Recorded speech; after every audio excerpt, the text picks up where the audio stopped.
Okay, it's a celebrity track extra UG ogamba otya omulungi atuwuliriza n'okubanga otugoberera ku mikutu egy'enjawulo gy'okubanga otulabira naddala ku YouTube wano yongera okubanga osubscribinga tukuweereza amawulire nga bwe gali mu ggwanga ebbugumu likyali mu ggwanga ebyokwerinda bikyanywezeddwa nnyo naddala mu bitundu eby'enjawulo wano mu ggwanga Uganda mu mbeera egenda mu maaso. Sigenda kulwawo, ngenda tandikira ku nsonga ya Muhoozi Kino Lugaba, General Muhoozi Kino Lugaba. Twitter kuva jjo ssaawa nga 5 ez'ekiro yagikwasizza gye bayita omuliro. Twitter yasoose yabadde ya Bobi Wine nga ayogera ku mukyala wa Bobi Wine wano. Eno Twitter yasoose eno. Kaakati munnange yabule n'agamba this is when najibu njagala zoominga n'olaba bino ebintu kamera gizanyise tetugenda ku editinga nnyo abantu babirabe. Yabule n'agamba obiraba this is when our soldiers are captured and then released Kabobi's wife Babi. She was very helpful in helping us find her husband. Ekifaananyi kino kyatambudde nnyo naddala ku mukutu ogwa X nga kiraga nti Babi nga ali ku ttaka atudde nga bakwata mundu abali mu ngoye eza bulijjo kuba bw'otunuulira wano baali mu ngoye za bulijjo bambadde engatto za bulijjo. Mu kwogera kwa Babi kuli yategeezaako nti abaamulumba baali mu ngatto bwe ziti. Wano ng'olaba omukyala ali awo atalina kiddako essaawa zino wakati mu basajja bakwata mundu atudde. Omuntu watuukira okutuula bw'ati babeera bamugonzezza okutuuka okugamba nze kati mbivuddeko kantuule bwe nti babeera bamugonzezza nga takyayina maanyi takyayina kiddako mu kifo mwali. Wano ge maka ga Kyagulanyi era General Muhoozi Kino Lugaba avuddeyo n'agamba bw'ati ku tweet ezazzeeko oluvannyuma bwe tutunuulira ku tweet ezazzeeko oluvannyuma waliwo tweet eno eyazzeeko oluvannyuma yagambye bw'ati Kabobi is next as he is taking selfies and videos his wife was captured. Agamba nti Bobi Wine yaddako yali ali mu kwekubya kwata video nti ndi wano ku kibira ndi eno mugomba ng'ali mu ziserefi nga omukyala we awambibwa. The definition of an kigambo kinene kino saagala kiyisa mu kamwa kange. Kati mu byonna bino ebyogerwa waliwo omusajja ono Daudi Kabanda simanyi ekituufu kyali ono Daudi Kabanda ono simanyi kituufu kyali. Kabobi said that you are nothing. Why is he running? Okitegeera ekigambo ekyo byabadde abaretreatinga. Mbu Kabobi yagamba you are nothing. Why is he running? Kabobi is a reckless boy. How can he run away from his family just to shoot a documentary? A very unserious fella. Bamuyita Sebunya. Ezabadde retweet zabadde ku post ya General Muhoozi Kino Lugaba ng'agamba nti Kabobi is next. Ngenda kusomera ku tweets eza omusajja awandiise tweets singa mutwalo omukye kikesezo olunaku olwaleero ajje n'agamba wano as far as I am concerned we captured the man Babi a week ago. The fugitive on the run is the wife Kabobi. Kati byawandiika byanemye otegeera awo ujja byogera wano sewa tuli mu Uganda ne tudda ndi mukuyitira mu tweets ze yakakola okuva ejjo sawa nga 5 ez'ekiro oziraba najibu kati ne tudda wano. I'm going to say this only once. Any foreign powers who attempt to smuggle Kabobi outside the country are going to create a serious disruption in relations. Wano tukaziemu kino ekintu. Wano kina kyekitulaga. Abamu bagamba ebintu byogerwa nti His Excellency Robert Kyagulanyi Ssentamu ayinza okuba nga ali mu emukuzi embassy kubijasa ebigambo byogerwa. Kino kitulaga ki? I'm going to say this once. I'm going to say this only once. Any foreign powers who attempt to smuggle Kabobi outside the country are going to create a serious rupture in relations. Babanga waliwo ensi yonna ey'ebweru katugambo banga America ng'egezaako kukusa Robert Kyagulanyi Ssentamu okumufulumya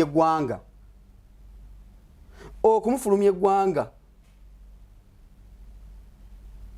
bagenda creatinga oba rupture kabanga ki kakubagano bagenda creatinga akakubagano bajafunamu ki bajafunamu obutakkaanyi bajafunamu obutakwa kwegamba eyensi ne Uganda bajafunamu obutakwatagana in case nti efulumiza Bobi Wine Robert Kyagulanyi Ssentamu ne mufulumya eggwanga Uganda.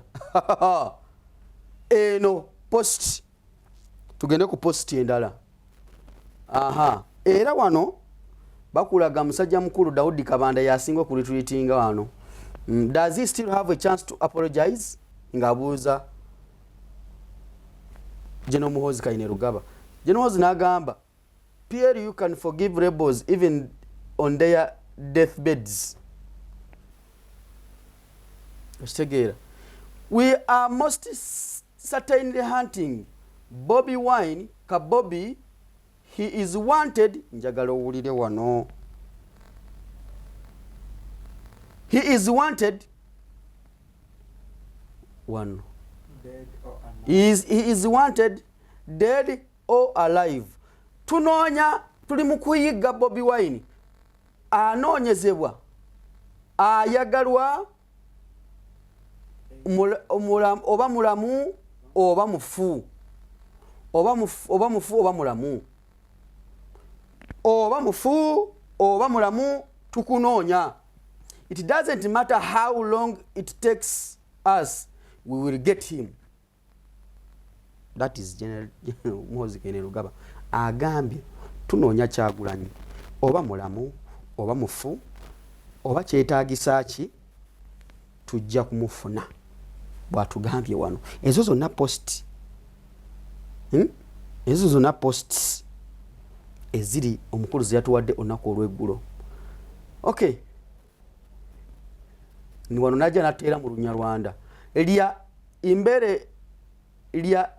lya mbere okwikira twarose inzozi nziza ku tugie kwambu ono Luswahili tunjie kwambuka mu kitonde lindako ono Luswahili ki kanve ku lulimi lwekitategeera najja nafuteera akafaananyi. I'm looking for you Kabobi sincerely MK. Omulaba engeri gyamunoonyamu mu kafaananyi wano tukagaziyemuko kati eno engeri gyamunoonya si mundu eno ndowooza olaba engeri gye banoonyamu Kabobi. Amuyita Kabobi. Lwaki amuyita Kabobi? Nagamba whatever comes ezo zonna tweet yazitadde nga yakate ekifaananyi kya Babi oyo ayita General. Whatever comes out of these gates, we have a better chance of survival if we work together. Kyagala tugamba nti wajja kubaawo byonna ebinaabeerawo kasita tukkaanya tutandika okukola ffenna ne Bobi Wine. Kati abadde bagamba nti Kyagulanyi akola ne bana basajja engeri gye bamuyigamu ate yonga yanjawulo. Has anyone here been in army? Kumu abali wana bayomba yomba wano waliwo yabaddeko mu magye? Eyo yonna bibuuzo. Oba ngendeko ku bana abazzeemuko, ku bana abazzeemu wano. Sooka ndabe. Yes, onomita Dr. Alex Ngale. Yes, and I ran away. Yes, and I ran away. Naliyo mu magye. A compulsory training needs to be implemented for a certain level of education, at least 3 months, with an option for to retain those who are interested in those okuyingira amaje, just as it's done by Israel. It can be during senior 6 vacation. A real call to veterans. Simanchi ntegeeza. A real call to veterans. Abazonako baje balwane. Ono agambye inga hafande inga haminizi mu Lunyankole sigenda nko maje. Wilson mwa Majwega Mageza agambye, I served in the elite French Foreign Legion 2nd Infantry Regiment. Naja natugamba, one of the most elite forces on the planet. Ndoza naja nateka kwa medali je medals ze. Akakasiza nti ye wama yaliko wamaje. I was in America. I have also been to Uganda. It's a shit. I served with you ndako ate kino kivudde tuli ku rankazo Olympus. Wano tula Lazarus Antsino agambye, you and your father have balls. Sigenda soma wao sinaga kubwamba okonze nange ndi mwana muto. Tusoke tudema gatudde ku tweets. If we stay together, we survive. Maximus Decimus Melidius. Puli atata chongeddemu ebirungu. Well, darling, I declare somehow made it through yesterday and today without melting into a puddle of Magnolia. Secret bandekeze banna esibitegeera najja namugamba gwe kiyinza okuyamba nga nkubulookinze bw'ona olemezaamu ayinza okufuna obuzibu ekiyinza okuyamba nga general akubulookinze. Anagambye, I hereby promote our great cadre Honorable Basaaliza of Toro to the Central Committee of PLU.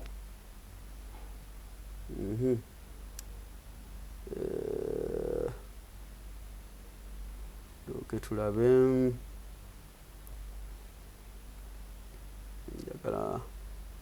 The source of power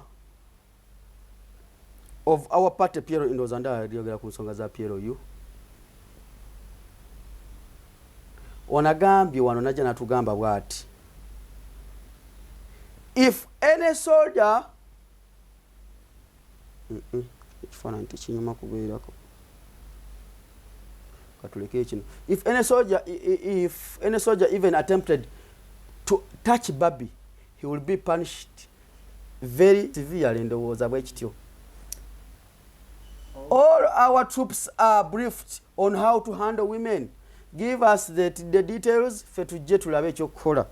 Kati njagala tugendeko ewa Robert Kyagulanyi Ssentamu akoze tweet ku X n'atubuulira byonna omukulu byabadde ayogerako awo. Here is the tweet. Robert Kyagulanyi Ssentamu n'atulaga, here is a picture of my wife shared by Museveni's son and head of our nation's military, Muhoozi Kainerugaba. When soldiers on his orders raided our home, they made her to sit down, put her on gunpoint, reveal her phone passwords and my whereabouts. Abasirikale balumba maka ga Kyagulanyi mu kifaananyi kyolabye ekyo kyabadde akulaga nkasooke nkikulaga kinene. Agamba kino ekifaananyi. kino kiraba kino kyali mu kunyonyolako wansi awo kinakulagiza wali nga tutandika.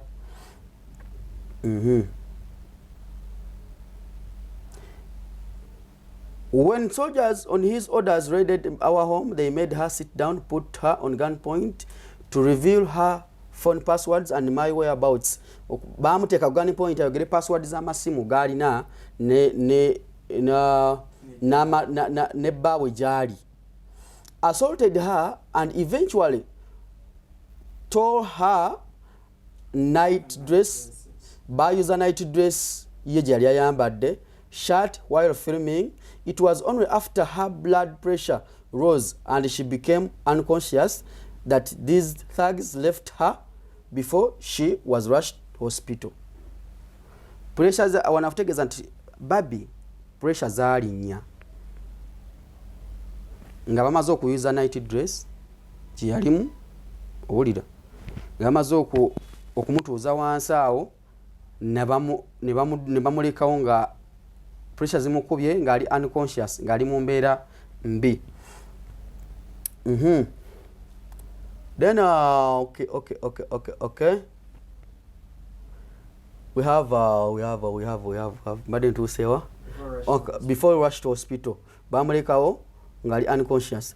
Like she narrated, these criminals were filming everything and definitely sending them to their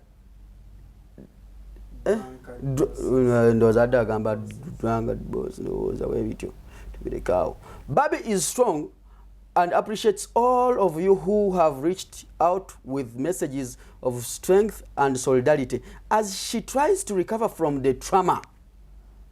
Agambye Babi ali gumite. Agambye Babi ali kujukira ne Babi yatugamba banteka ku mudumu gw'emundu njogere bba wange gyali nga soogerayo. Era naye nakola video wambuuza nagamba mwami wange kibanga okuchunyanze kye kigenda kujjayo tovaayo. Owulira tovaayo. Era bobweni wano wagambira nti Babi yali gumite. Okitegera shikareji asiri ko inda ko tukomba tukomyewa. Indeed, when she saw for better for worse, nakulaga wane kyayogedde nagamba Babi was strong and appreciates all of you who have reached out with the messages of strength and solidarity as she tries to recover from trauma. Kati wanagamba indeed we yalayira nagamba for better for worse. Yagamba when she saw for better for worse, she never imagined these thugs placing their filth. Bana oluzungu nange sinze ndufiirako nnyo temu. Ne bagamba filth hands on her. Filth kitegeeza ki? Agagala agakyafu. Kitushigedde. But it happened and she took it with grace. We yalayira nagamba for better for worse nja kubeererawo ndi kufiiririra bw'oliba waliwo ekizibu ndibeerawo yakitwala with grace. Grace kwe kusaasira n'ekitiibwa. She courageously confronted the criminals and refused to surrender despite the violence. Yali gumite. Yagamba nze ne bwe munaakola mutya nze ndi gumite sijja kuwaayo musajja wange waali. Wano wakugambira she courageously confronted the criminals and refused to surrender despite the violence. Wakati mu kuchunyizibwa okungi Babi yali gumite. Meanwhile, our home remains occupied by the military as they try to hunt me down. Amaka gange gakyatwaliddwa ab'ebyokwerinda aba military ab'amagye nga bakyali mu kunoonya wawendi. No one is allowed to access my home, not even my family members trying to deliver basic needs like food. Tewali akirizibwa yadde okujja maka gange ne bwama nga baluganda abagezaako kuleeta basic ebyetaago mu maka gange including ebyokulya ng'ebyo. Agwe tovaako. In all this, we remain encouraged by our undying faith that Uganda will be free. Museveni and his son will one day pay for all those crimes committed against the people of Uganda. Free Uganda now. Hashtag gyakozesezza. Kyekigenda mu maaso baganda bange. Kyekigenda mu maaso naye nga gwe kyoba omanya amawulire si malungi. Amawulire go si malungi okuva obuuyi obwo.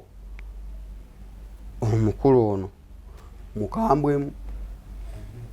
Omukulu mukambwemu mumugende empola. Naye ngenda kuba nkuweereza amawulire gonna nga bega bagatambudde. Emboozi eriwo essaawa zino Bobi Wine ye akyabuze.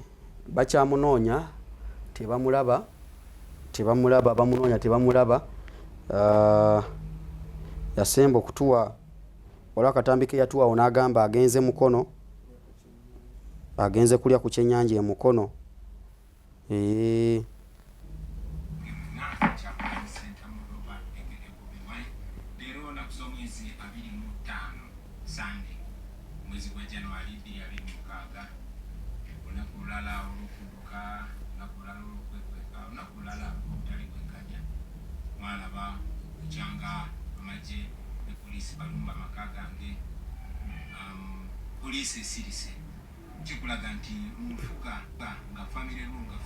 Kati awo twasimba okumulabira omukulu ono wano yali Gomba. Kati neje uli katunoonya ka video ke Mukono tetukalaba kwa tetukyakanonya tetunaba kalaba naye ajja tuwa yakatambi akalala kuba twagala ke Mukono taata ogenda katuwaddi kuba omukulu eno yeewera nkolokooto. Laba babbi kye baamukozewa.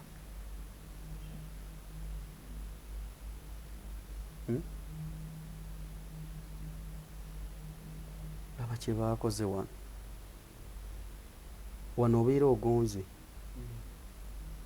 Wootuukira okutuula bw'oti abasajja bakunafuyiza ng'ogambye kijje kati sijja kwogera.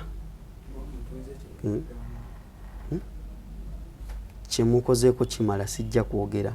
This is the sign eraga nti ono yali agonze bambi. Tudde wansi tunulira wano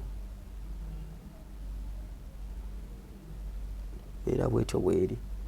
Subscribinga lunaku lwaliro ngenda kuwa Kasavu Kanyama tuva ku Celebrity Track ge mawulire agaliwo munnaye.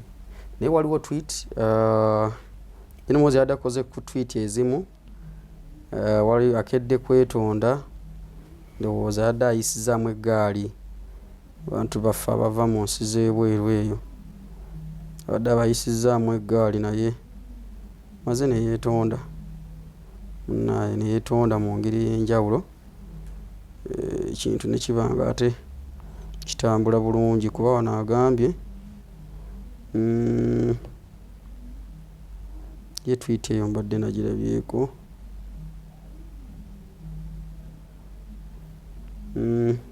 I want I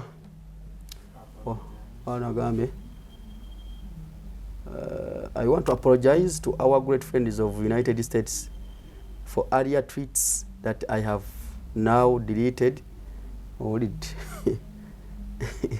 I want to apologize to our great friends of the United States for my earlier tweets I have that I have now deleted.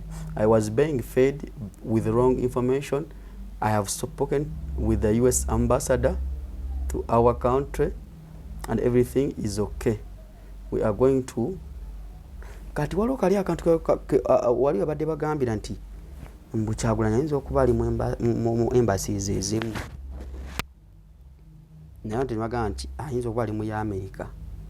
Kitegeera wali omukulu we yawandiikidde era n'agamba nti yenna agezaako okukusa Kyagulanyi n'amufulumya wano kyakaba omukulu yadde afunyeko ku information eraga nti omukulu yandiba ng'ali mu embassy eyo kati kwe kwayisaamu eggaali kati kyono wagambira nagamba nti I was being fed with wrong information. I've spoken to the US ambassador. Kakasa Kyagulanyi tali mu embassy yaabwe tali nsambya just gatagatamu obuntu obwo n'olaba ategeeza ki. So and to our country and everything is okay. We are going to continue our military cooperation as usual. Tweet eno yasembyeyo kutuwa eno kati kyemmanya ekiri wansi awo. Noted CDF, thanks for maintaining the relationship between the two great nations. What did he post about? Things I love about our general is that he apologizes when he is in wrong and moves to rectify his mistakes. Atuve kugundi zino bana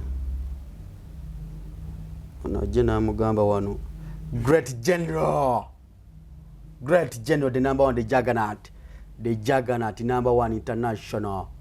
Oli kyamuwandikire namugamba great general, salute we talk about kale kambe bwana abasajja bakambwe ndi mu ggwanga Uganda siri bweru nti jene ne pankira kati mule mwagala mugambe muyisemu eggali gwe jangu ve bweru gyo muyisemu eggali mumvaako jako